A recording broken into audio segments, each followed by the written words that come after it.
Welcome back, Conservancy kids. I'm here with my friend Taylor. We're in Sierra Vista, Arizona, and we're going to be talking about deserts. A desert is an area where there is little precipitation, and it is generally very harsh conditions that make it challenging for animals to live in.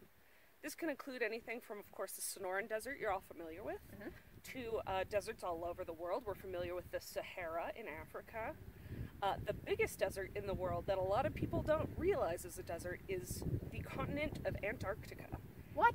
Yeah, so Antarctica is considered the biggest desert because it gets very little precipitation and it's extremely harsh.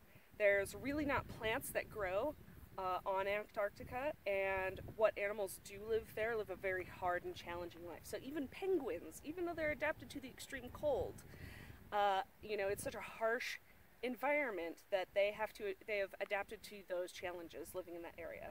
So it's not just necessarily about temperature, it's more about precipitation overall, like rain or snow, and just the living conditions in general.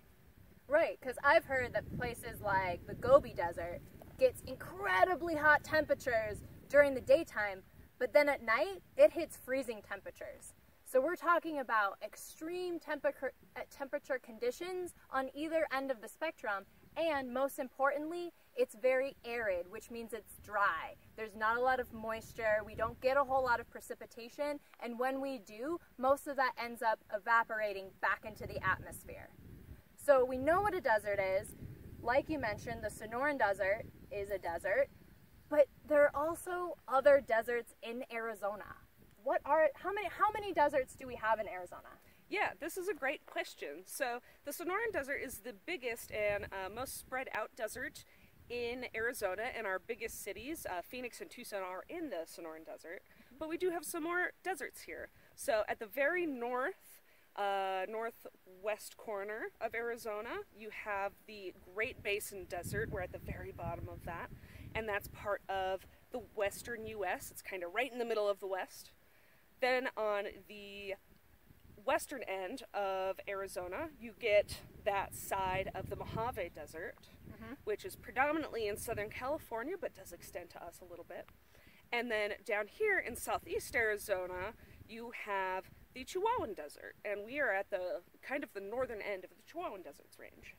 So all deserts have to meet the criteria of being arid landscapes, but the scenery for each of these deserts is unique, and the animals that live there are also well adapted to that specific environment.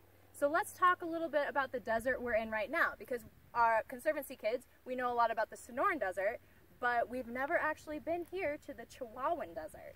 Yeah, so the Chihuahuan Desert, it sounds like a funny name, and you might know an animal named after it. It's the Chihuahua, the tiny little dog, but both of these things got their name from a state in Mexico called Chihuahua. So that's the origin of both the dog and the desert's name.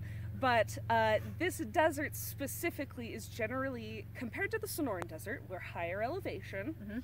And rather than being having the saguaros and the different plants you see in the Sonoran Desert, you get more of a grassland with lots of mesquite mixed in, as well as other kind of small scrubby things. That's awesome. So what are some of your favorite animals that are unique to the Chihuahuan Desert? Yeah, we've got some really great things down here in the Chihuahuan Desert. One of my favorites is the coati.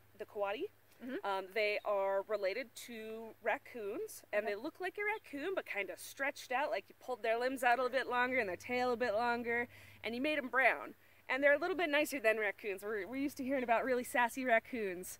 But coati are a little more shy and docile, but they're really gorgeous. If you get a chance, look them up. They're really wonderful. But they live throughout South America, and then they just come up into Arizona. You see them in the Sonoran Desert as well, but here in the Chihuahuan Desert, we see them quite a bit, and they're just really beautiful and gorgeous. You also get a lot of really cool birds down here, a lot of amazing reptiles, and of course, being in Arizona where all these deserts meet, we do get species overlap between the deserts, but then there's still differences between those habitats. That's awesome. Well, Conservancy kids, now we know a little bit more about what a desert is and the fact that there are multiple deserts just in Arizona alone. Actually, a lot of the world is covered in deserts. That's pretty cool. And we're actually finding a shift towards more arid places due to changing conditions on Earth. So it's important that we understand what a desert is and what the factors that go into surviving in the desert are, because more and more we're finding that us humans are going to be living in a desert. So thank you so much for joining us, Taylor, and educating us a little bit outside of our Sonoran desert bubble and into the Chihuahuan Desert. I won't forget that name. And Conservancy kids, thank you so much for joining us. We'll see you next time.